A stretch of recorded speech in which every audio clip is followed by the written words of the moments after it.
فارسی جو ہے یہ پہلا ہوگا، کہ قرآن حکیم کا جو سب سے پہلا ترجمہ ہندوستان میں ہوا ہے وہ فارسی زبان میں کیا ہے، اور وہ کیا ہے حضرت شاہ ولی اللہ نے۔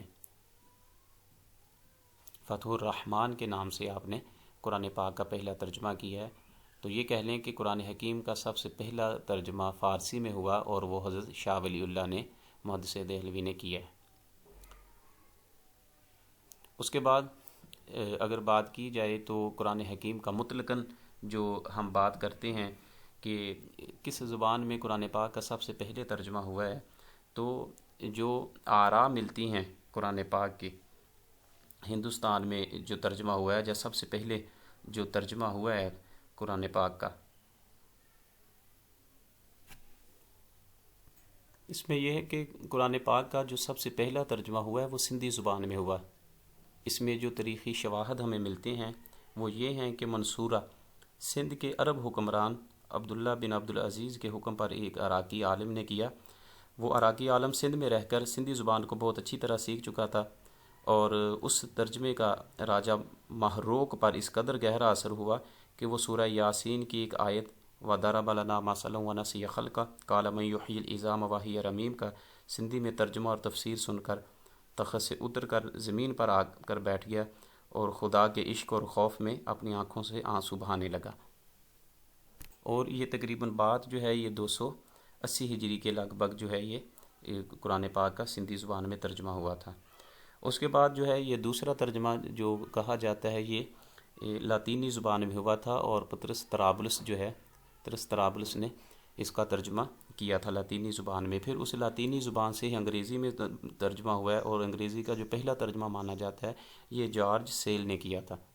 یہ قرآن پاک کے تراجم ہیں۔ اور جو سندھی میں ہوا ہے وہ اس میں سندھی زبان میں وہ عزیز اللہ مغلوی نے وہ اس کا کہتے ہیں کہ ترجمہ کیا تھا۔ پھر پنجابی میں جو ترجمہ کیا ہے وہ نبی بخش حلوائی ہیں، انہوں نے کیا ہے۔ پھر اسی طرح دیگر زبانوں میں سرائکی ہے، مہر عبدالحق نے کیا تھا۔ روسی زبان میں جمال الدین افغانی نے کیا تھا ترجمہ، اور اسی طرح دیگر جو زبانیں ہیں اس میں قرآن پاک کے تراجم جو ہیں وہ ہوتے رہے ہیں۔ فارسی زبان میں یہ شاہ ولی اللہ نے پہلا ترجمہ کیا ہے قرآن پاک کا۔ اور اس کے بعد تیسرا MCQز ہے کہ شاہ ولی کب اور کہاں پیدا ہوئے، تو یہ 1703 میں دہلی میں پیدا ہوئے تھے۔ مغلیہ سلطنت کا اس وقت زمانہ تھا، مغلیہ دور کے جو بادشاہ تھے ان کا یہ زمانہ ہے، تو 1703 میں دہلی میں پیدا ہوئے۔ اور کویسچن نمبر 4 ہے حضرت شاہ ولی اللہ کے والد محترم کا نام کیا تھا، تو شاہ ولی اللہ رحمہ اللہ کے والد کا نام شاہ عبد الرحیم تھا۔ تو جب ان کی ابتدائی تعلیم ہے الدراست الابتدائیہ لشاہ ولی اللہ رحمہ اللہ کا، تو وہ انہی کا جو مدرسہ تھا حضرت شاہ عبد الرحیم کا مدرسہ رحیمیہ، وہاں سے انہوں نے اپنی ابتدائی تعلیم حاصل کی ہے حضرت شاہ ولی اللہ نے۔ ایک اور بھی MCQز پوچھا جاتا ہے کہ حضرت شاہ ولی اللہ کا اصل نام کیا ہے، تو حضرت شاہ ولی اللہ کا اصل نام جو ہے یہ قطب الدین احمد ہے۔ قطب الدین احمد آپ کا اصل نام ہے حضرت شاہ ولی اللہ کا، اور ان کے والد کا نام جو حضرت شاہ عبد الرحیم ہے۔ اور پھر اس کے بعد پانچواں جو ہے یہ کویسچن نمبر کے اصول تفسیر پر حضرت شاہ ولی اللہ کی کتاب کا نام بتلائیں، تو اصول تفسیر پر جو حضرت شاہ ولی اللہ رحمہ اللہ کی کتاب ہے یہ الفوز الکبیر ہے۔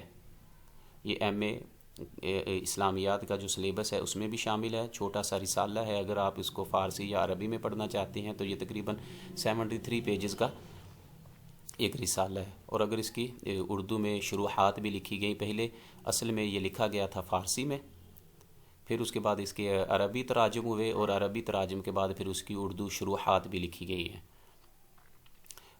دوسرا ایک انٹرویو میں موسٹلی یہ MCQز پوچھتے ہیں کہ الفوز الکبیر کا معنی کیا ہے، تو الفوز الکبیر کا معنی ہے بڑی کامیابی۔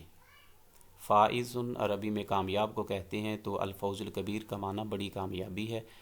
اور جو لاسٹ ٹائم 2021 یا 22 کے پیپر میں آ چکا ہے کہ اصول جو ہے الفوز الکبیر کا موضوع کیا ہے، تو الفوز الکبیر کا موضوع جو ہے یہ اصول تفسیر ہے۔ اس میں تفسیر لکھنے کے جو اصول ہیں وہ حضرت شاہ ولی اللہ نے بتلا دیے ہیں۔ آپ نے اس کے شروع میں جو مقدمہ ہے وہاں یہ چیز ذکر کی ہے کہ اللہ تعالیٰ نے جب مجھے قرآن کے علوم سے نوازا تو پھر مجھ پر یہ چیزیں جو ہیں وہ آشنا ہوئیں، روشن ہوئیں عیاں ہوئیں، اور میں نے یہ علوم جو ہیں مجھ کو اللہ تعالیٰ نے حاصل کیے۔ تو کہتے ہیں کہ مفسر جب بھی کوئی تفسیر پڑھے گا یا کوئی بھی قاری قرآن جب اس کو پڑھے گا تو بہت سی تفاسیر کو اگر وہ پڑھنا چاہے تو اس نتیجے پہ پہنچے گا جو میں نے یہ اصول بتا دیے ہیں۔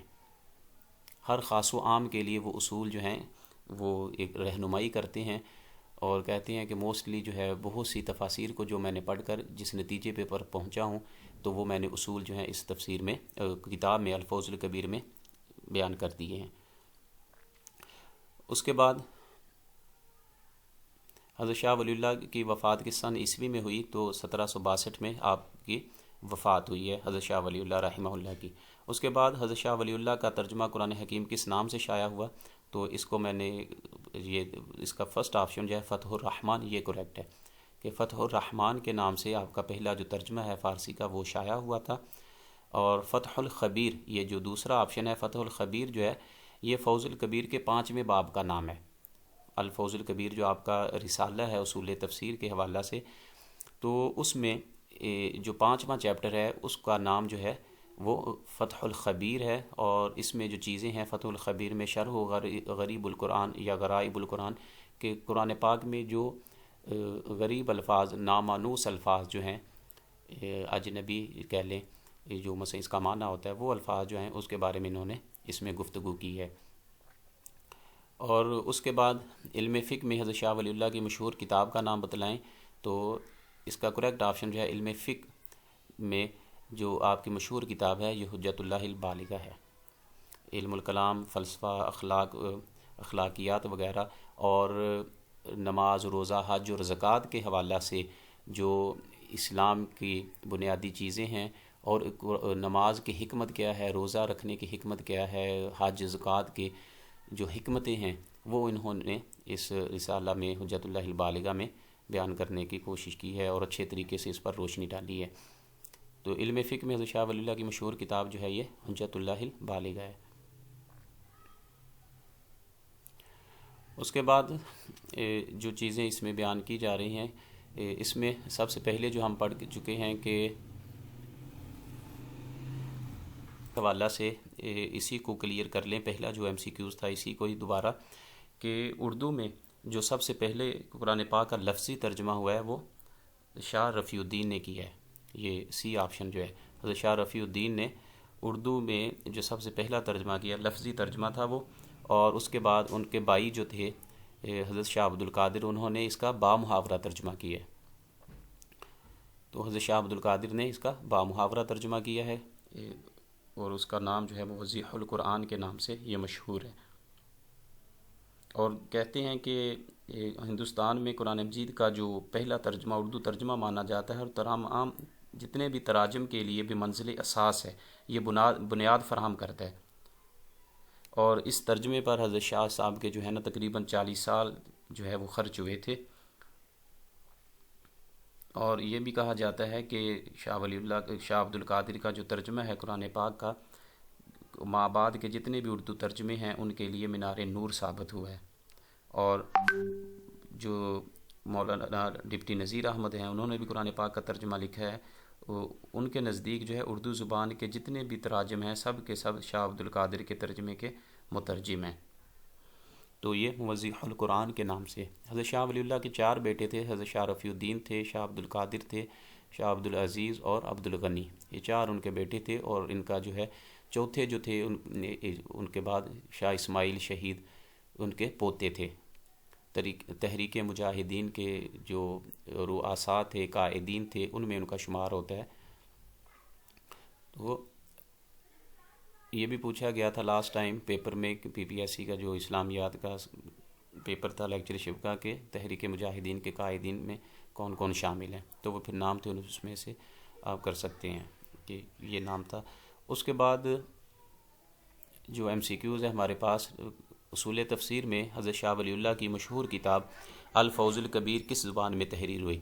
تو اصول تفسیر میں حضرت شاہ ولی اللہ کی جو مشہور کتاب ہے یہ پہلے بھی بتا چکے ہیں کہ فارسی میں ہوئی تھی، فارسی میں تحریر ہوئی ہے حضرت شاہ ولی اللہ کی، بعد میں عربی میں تراجم ہوئے، پھر اردو میں بھی اس کے تراجم ہوئے۔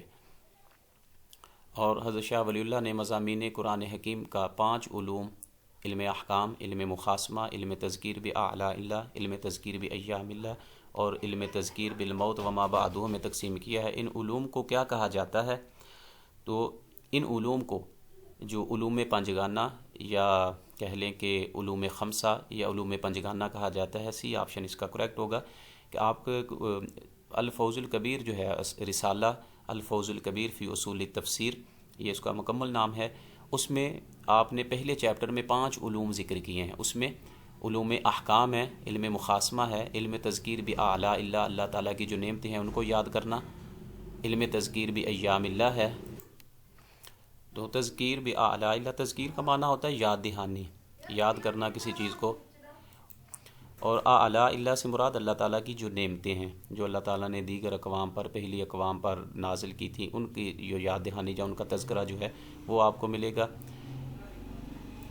اس کے بعد تذکیر بایام اللہ، ایام جو ہے یہ یومن کی جمع ہے، اور تذکیر کا معنی یاد دہانی کہ اللہ تعالیٰ نے جو دیگر اقوام پر جو نعمتیں نازل کی یا ان پر عذاب آیا، اس حوالہ سے جو قرآن پاک کی آیات ہیں اس حوالہ سے گفتگو کی گئی ہے اس میں۔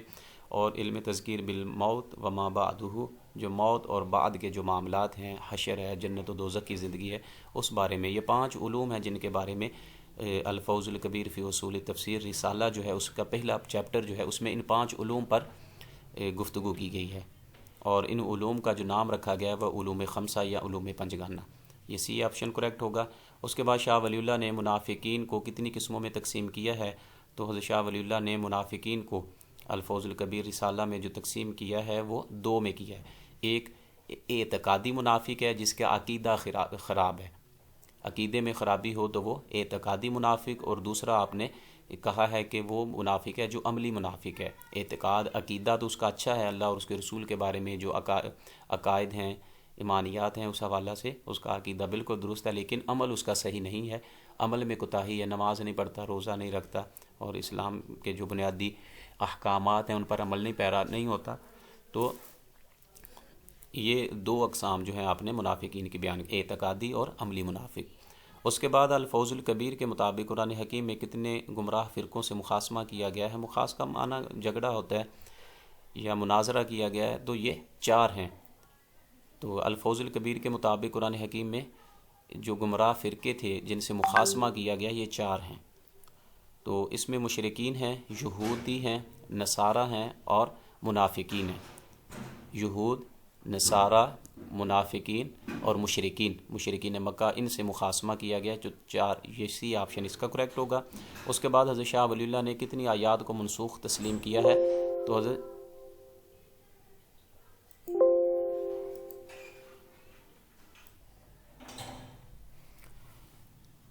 حضرت شاہ ولی اللہ نے جو آیات کو منسوخ تسلیم کیا ہے قرآن پاک میں، تو یہ 5 آیات ہیں۔ حضرت شاہ ولی اللہ نے قرآن پاک کی 5 آیات کو منسوخ قرار دیا ہے، اور یہ کہہ لیں کہ آپ کا یہ متقدمین جو مفسرین تھے، پہلے مفسرین تھے، ان سے اختلاف ہے۔ پہلے مفسرین جو تھے ان کے نزدیک قرآن پاک کی جو آیات منسوخ تھیں ان کی تعداد تقریباً 500 کے قریب تھی۔